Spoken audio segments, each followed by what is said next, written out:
ఏంటి నిజమా? ఎలిజబెత్ అమ్మ ఈ వయసులో కడుపుతో ఉందా? నిజం యోసేఫు, మన వాళ్ళందరూ అనుకుంటూ ఉన్నారు మన మరియమ్మ కూడా వెళ్ళి చూసొచ్చిందంట. అవునా? అవును, వినడానికే చాలా ఆశ్చర్యంగా ఉంది.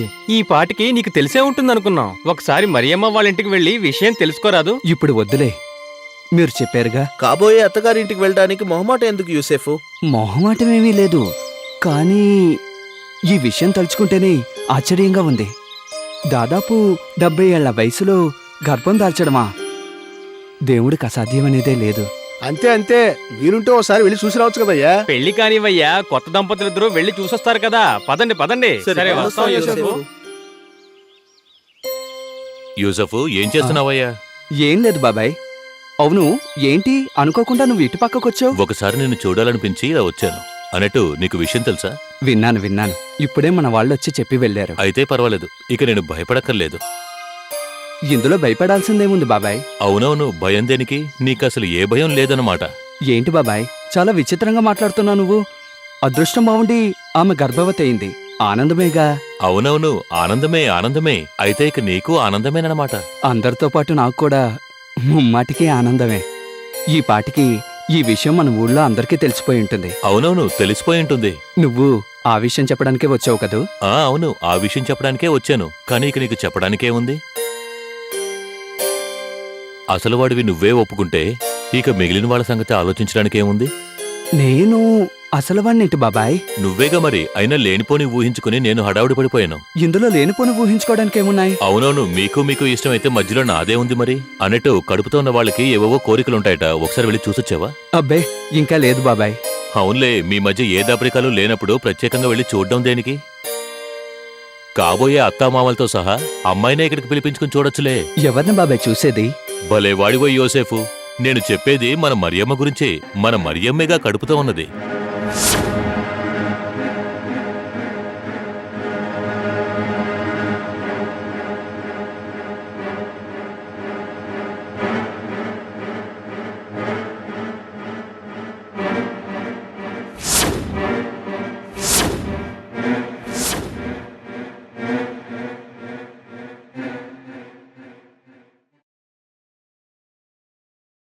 వర్తమానం పంపి ఎంతసేపైంది? ఇప్పటి వరకు ఆ యాజకుడైన జకారియా రాలేదేంటి? ఆయన మన దగ్గరికి వచ్చినా పెద్ద ప్రయోజనమేమీ ఉండదు ఆచార్య. అదేంటి? అవునాచార్య, అతగాడు మూగవాడైపోయాడు. జకారియా మూగవాడైపోయాడా? కారణం? అదే అర్థం కావడం లేదు. కారణం కూడా తెలియలేదు. సరే, రానియండి చూద్దాం. అడుగో, మాటలోనే వస్తున్నాడు ఆచార్య.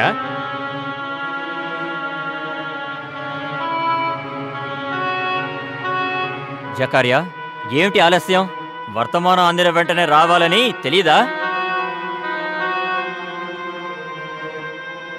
ఏమిటా సైగలు? నోటితో చెప్పలేవా? మూగవాడివైపోయావా? మీకింతకు ముందే విన్నవించాను కదా ఆచార్య. సరే, దేవుడి పట్ల ఏదో అపరాధం చేసుంటాడు. అందుకే ఇతగాడు మూగవాడైపోయాడు. ఇక నువ్వు యాజక వృత్తికి పనికిరావు. చీట్లు వేసి నిన్ని సంవత్సరం యాజక వృత్తికి ఎన్నుకున్నది నువ్వు నీతిమంతుడవని, ప్రభు ఆజ్ఞలను పాటిస్తున్నావని, దైవజనుడివై కాలం గడుపుతున్నావని. మూగవాడివై దైవాన్ని ఎలా సేవిస్తావు? దేవాలయంలో ధూపం ఎలా వేస్తావు? భక్తులను ఎలా ఆశీర్వదిస్తావు?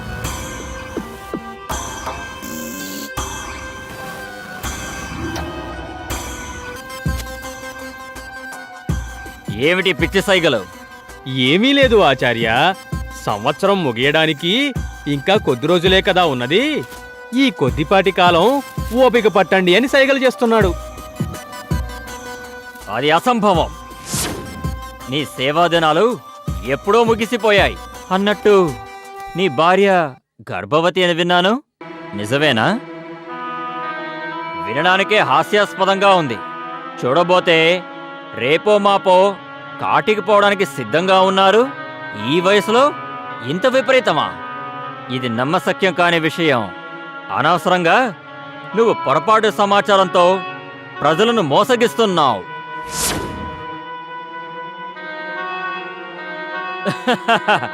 ఏమిటి ఇదంతా దైవలీలా? ఇతగాడికి పిచ్చి పట్టినట్టుంది. తాత కావలసిన వయసులో తండ్రి కావడమా? అసాధ్యం.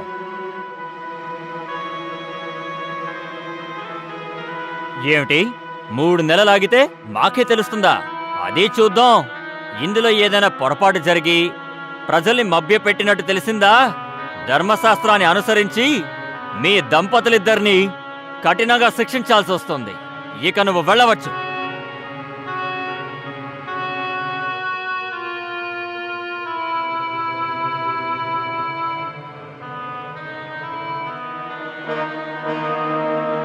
ఆచార్య, నా బుర్రను ఒక అనుమానం తొలుస్తున్నది. ఏమిటది? లేఖనాల్లో వివరించిన ప్రకారం వయసు మళ్ళిన దంపతులకు మెసయ్య రాకను ముందుగా లోకానికి తెలియజేసే కుమారుడు పుడతాడని రాసి ఉన్నట్టు, ఒకవేళ ఆ పుట్టబోయేవాడు ఈ జకార్యా భార్య గర్భంలో పెరుగుతున్నాడేమోనని. ఇక కట్టిపెట్టు నీ వెర్రి ఆలోచనలు. దేవుడి ఆగ్రహానికి గురై మూగవాడైపోయిన ఈ మూర్ఖుడి కడుపున అతగాడా పుట్టేది? ఇది నీ అమాయకత్వానికి పరాకాష్ట. అంతేనంటారా? కాకపోతే నిజమనుకుంటున్నావా? ఆగమన్నాడుగా 3 నెలలు. ఆ తర్వాత వీడి బండారం బయటపడుతుంది. ఆ కడుపులో ఉన్నది పిండం కాదు, పెద్ద బండే అని రుజువవుతుంది. వాళ్ళిద్దరికీ చెరసాలే ఖాయమవుతుంది. అంతేనంటారా? ముమ్మాటికి అంతే. మూగవాడి కడుపున ముక్తినిచ్చేవాడు పుడతాడా? నీ వెర్రిగాని. అన్నట్టు ఈ ముసలి యాజకుణ్ణి ఓ కంట కనిపెట్టుండండి. మా ఇద్దరికి వివాహం నిశ్చయమైందే కానీ వివాహం ఇంకా కాలేదే. మరి ఇదెలా సంభవం? ఇది నిజమా అబద్ధమా? ఈ అపవాదుని ఎలా భరించాలి? నాకన్నా ముందు లోకానికి తెలిసిన విషయాన్ని నేనెలా దాచిపెట్టగలను? ఆత్మవంచన చేసుకుని మరియను నేనెలా స్వీకరించగలను? నిన్ను స్వీకరించలేనని నలుగురిలో ఎలా చెప్పగలను? మరియ తల్లిదండ్రులకు ఈ విషయం తెలిసి కూడా వారెందుకు దాస్తున్నారు? లోకానికి తెలిసిన విషయం వారికి తెలియలేదా? నేను తెలిసి కూడా ఈ వివాహానికి సమ్మతిస్తే మా దావీదు వంశప్రతిష్ఠ ఏమవుతుంది? కానీ నలుగురిలో ఈ విషయాన్ని బయటపెట్టి ఆ కుటుంబం పరువు తీయడం వలన నాకు ఒరిగేదేమిటి? కన్యగానే గర్భవతి అయినా ఆమెను వివాహం చేసుకుని జీవితాంతో నేను అపకీర్తిని ఎలా భరించగలను? నేను చేసిన పనికి లోకం నన్ను నిందిస్తుంటే భరించి ఎలా బ్రతకగలను? అలాగని వారి కుటుంబాన్ని వీధికి లాగి నేను పావుకునేదేమంది? నీతిమంతున్నని అందరి చేత ప్రశంసలు పొందిన నేను ఈ అనుచితమైన పనికి ఎలా పూనుకోగలను? జరిగిందేదో జరిగిపోయింది. అనవసరంగా కుటుంబం పరువు పోవడానికి నేను కారణం కాకూడదు. ఈ విషయాన్ని నాలోనే దాచుకుంటాను. దేవుడి నిర్ణయానికి వ్యతిరేకంగా నేను ప్రవర్తించలేను. వారిని అవమానించను, మరియను నిందించను. ఈ నిజం నాలోనే ఉంచుకుంటాను. నాకు నేనే మరియతో తెగత్రింపులు చేసుకున్నట్టు భావించుకుంటాను. ఇంతకు మించి నేను ఈ విషయాన్ని బట్టబయలు చేసి వారి మనస్తాపానికి కారకుణ్ణి కాలేను. ఇది నా నిర్ణయం కాదు, ఆ ప్రభువు నిర్ణయం.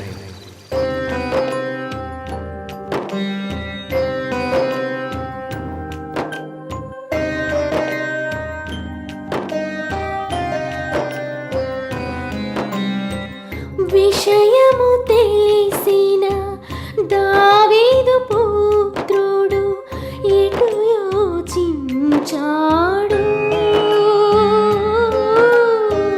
జరిగిన ఘటనలు దేవుని విధిగా తలపుల నిలిపాడు. యోసేపు మనసున నిలిచిన యోచన బదులేమిస్తుంది?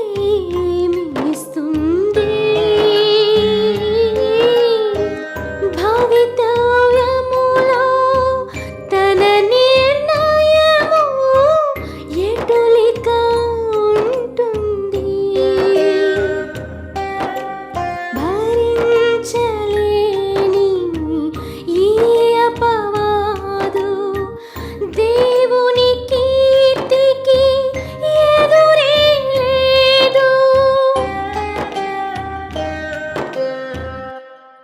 స్వస్థత కూర్చే మరియ తనూజుడు స్వాంతన పరిచే సర్వోన్నతుడు సర్వలోకాల సంరక్షకుడు లోకరక్షకుడు